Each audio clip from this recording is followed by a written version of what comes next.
गृह जीवन क्या? जी क्या बोल रहे हो? कह रहे हैं कि थोड़ा अब चाहते हैं कि थोड़ा समाधि के जाने के लिए भी अभ्यास करना चाहते हैं कि समाधिस्थ हो जाए। समाधि और समभाव जो अभी तुमने पूछा था, समभाव, उसमें कोई बहुत ज़्यादा अंतर नहीं है। अगर तुम समभाव समझ गए हो तो समाधि तुम्हारे लिए एकदम आसान है। आसान है। समाधि में भी क्या है, समाधि को समझो, शब्द को समझो पहले। सम और धी से बना हुआ है। धी अर्थात प्रज्ञा, जो कि माने विवेक से भी सूक्ष्म जो होता है ना, वो उसको प्रज्ञा कहते हैं। बुद्धि समझ रहे हो? हाँ, बुद्धि से सूक्ष्म विवेक है। बुद्धि और विवेक में अंतर समझ रहे हो? जी। बुद्धि विश्लेषण करती है कई तरह का। विवेक का मतलब हो गया कि हम सही सकारात्मक विश्लेषण करके निर्णय पर पहुंचते हैं, सकारात्मक। हाँ, जो कि हमारे मतलब कल्याण के लिए होता है, दूसरे के कल्याण के लिए भी होता है। और उस विवेक से सूक्ष्म माने उस विवेक, वो विवेक करने की शक्ति कहाँ से आती है? तो वो प्रज्ञा से आती है। विवेक से भी सूक्ष्म होता है वो।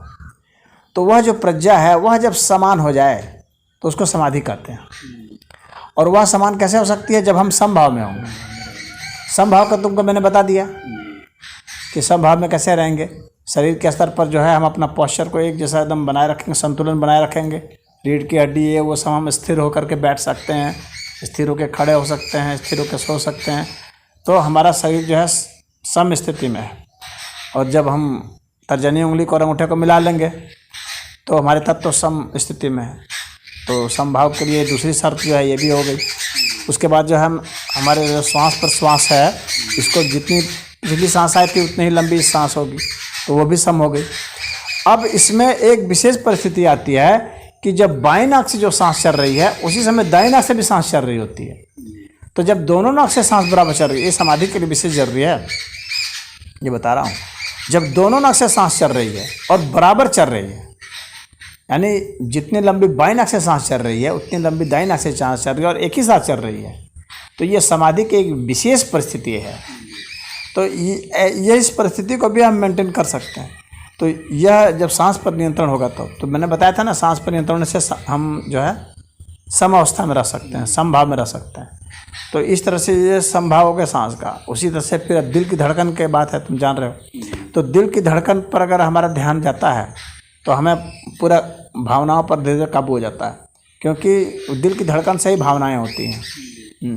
तो अगर दिल की धड़कन को हम बढ़ने घटने नहीं देते हैं, एक समान चलाते रहते हैं और उस पर हमारा ध्यान रहेगा तो काबू में रहेगा दिल की धड़कन।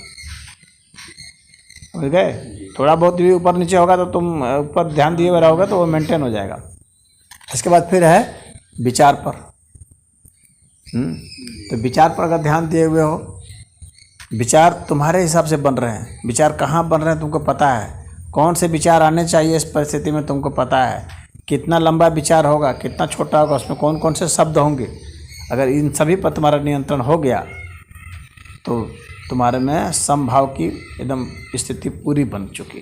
अब ऐसी समभाव की स्थिति जो है ना, वो ऑटोमेटिक जो है तुम्हारे में विवेक को जागृत कर देगा और वह विवेक जो है तुमको समाधि में ले जाएगा।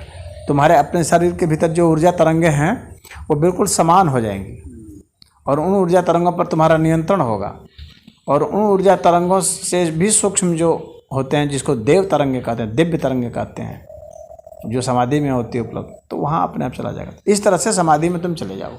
कहने का मोटे मोटे समझने के लिए कि समभाव के लिए जो जो पांचों परिस्थितियाँ थी, शरीर की, अंगुली की, सांस की, विचार की और हृदय की, हाँ, ये पांचों जो परिस्थितियाँ थी, इसके अलावा एक परिस्थिति और बचेगी जो बहुत सूक्ष्म है और थोड़ा सा नियंत्रण थोड़ा कठिन है।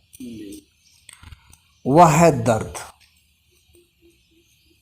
ज़्यादा 2 घंटा से अधिक बैठने पर तो वह जो दर्द है ना, दर्द की परिस्थिति में भी अगर तुम अपने को एकदम बिल्कुल समान रख सकते हो, दर्द से विचलित नहीं होते हो, हाँ, या कम से कम विचलित होते हो, तो अब तुम ध्यान और समाधि के पात्र हो चुके।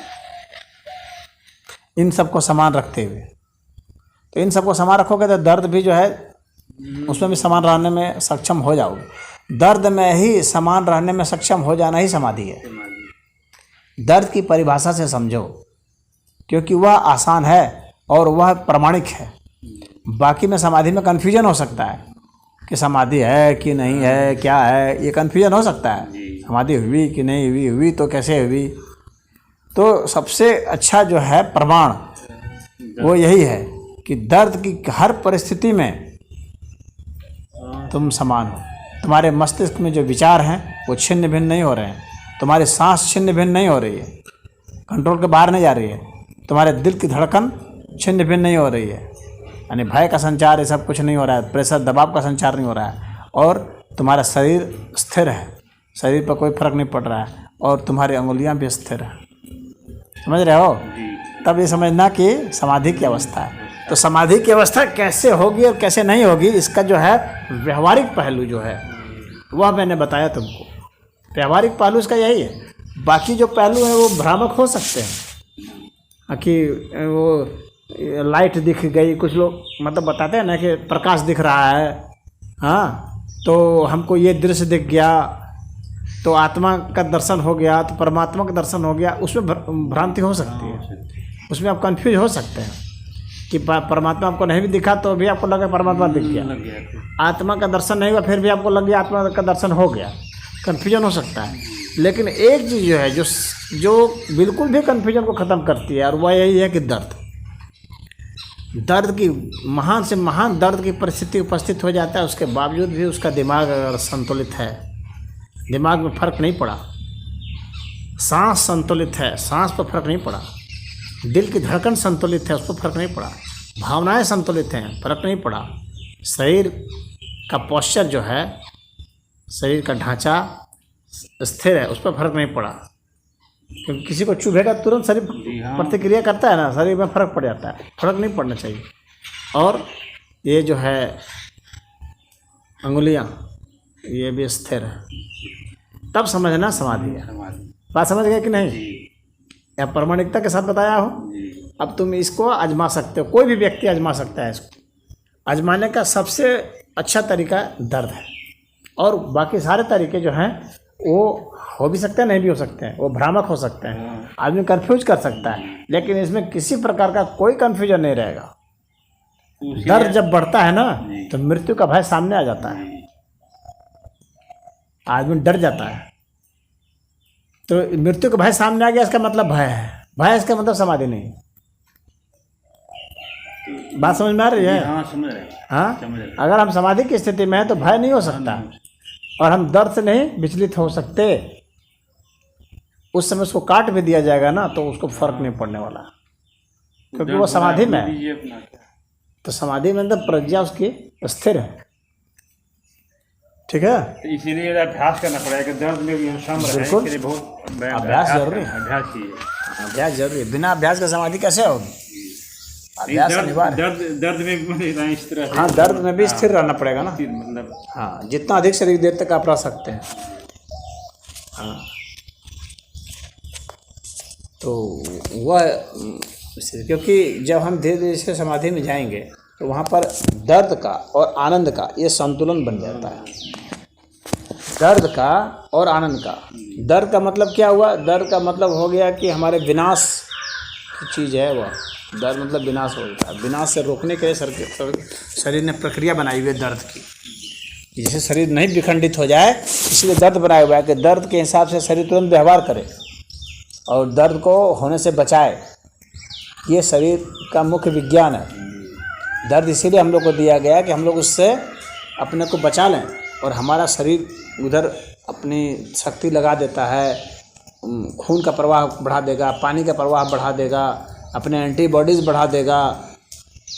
शरीर में जो एंटीबॉडीज़ हैं वो वहाँ पर चले जाएंगे, दर्द को वहाँ पर हील करेगा। वहाँ घाव हो गया, वहाँ हील कर रहा है, उसको भर रहा है घाव को। तो ये दर्द की प्रक्रिया है शरीर को बचाने के लिए। बात समझ में आ रही है ना? और इसी को संतुलित करता है वो हम लोग के शरीर में जो दर्द को नियंत्रण करने वाले हैं, दर्द को घटाने वाले जो हम लोग के शरीर में हार्मोन बनते हैं, जैसे एंडोर्फिन है, हाँ, ये जो है शरीर में बनते हैं। डोपामाइन है, तो वो बनते हैं। तो ये सब क्या करते हैं, ये उसके दर्द को बैलेंस करते हैं। तो जब आप ध्यान में रहते हैं तो डोपामाइन का लेवल बढ़ने लगता है, एंडोर्फिन बढ़ने लगता है, उसके कारण दर्द घटने लगता है। लेकिन दर्द एक सीमा तक घटता है, उसके बाद फिर दर्द विद्रोह करता है, समझ रहे? क्योंकि जब तुम एक ही परिस्थिति में रहते हो तो फिर क्या होगा ना कि दर्द फिर बढ़ने लगेगा, क्योंकि एक परिस्थिति में रहने पर नस पर जोर पड़ेगा, नस पर जोर पड़ेगा तो वहाँ पर जो है कोशिकाएं सिग्नल देने लगती हैं, वहाँ सूजन आने लगेगा, प्रेशर पड़ने लगेगा, तो टूटने लगेगी कोशिकाएं, तो अब वहाँ से दर्द होने लगेगा। तो फिर वो तुम्हारा जो एंडोर्फिन है, ये सब है, फिर गिरने लगेगा, क्योंकि शरीर हम लोग का बैलेंस में चलता है, संतुलन में चलता है। तो अब वहाँ जब परिस्थिति जब ऐसी बिगड़ेगी तब फिर जो है शरीर तुमको संकेत देगा कि अपने पोजीशन बदलो। हाँ, तो शरीर का पोस्चर बदलने के लिए, तत्व बदलने के लिए दबाव बनाएगा। लेकिन उसके बावजूद भी व्यक्ति बैठा हुआ है स्थिर होकर के, समझ रहे हो? तो अगर समभाव अपना मेंटेन किए हुए उसके बावजूद भी, तब फिर क्या होगा कि वो दर्द से पार चला जाएगा।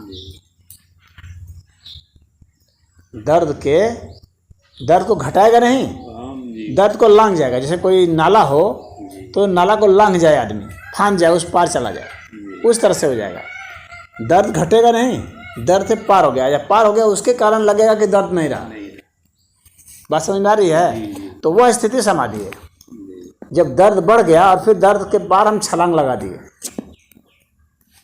तो दर्द होते हुए भी लगता है कि दर्द नहीं है। इसीलिए ज़्यादा देर तक समाधि रहने पर आदमी की मृत्यु भी हो सकती है, क्योंकि दर्द शरीर में रहता है, दर्द के पार चला जाता है, तो उसके कारण नहीं पता चलता है। जैसे कि दर्द बहुत हो और डॉक्टर एनेस्थीसिया का इंजेक्शन लगा देता है, तो वास्तव में वहाँ दर्द होता है, लेकिन एनेस्थीसिया का इंजेक्शन लगा दिया है, इसके कारण जो है दर्द की जो संवेदना है वो नहीं जा रही है। लेकिन इसका मतलब ये थोड़ी नहीं है कि वहाँ घाव खत्म हो गया, घाव तो वहाँ है, और जब उसका प्रभाव खत्म होगा तुरंत टीसने लगेगा। समझ गए कि नहीं बात को?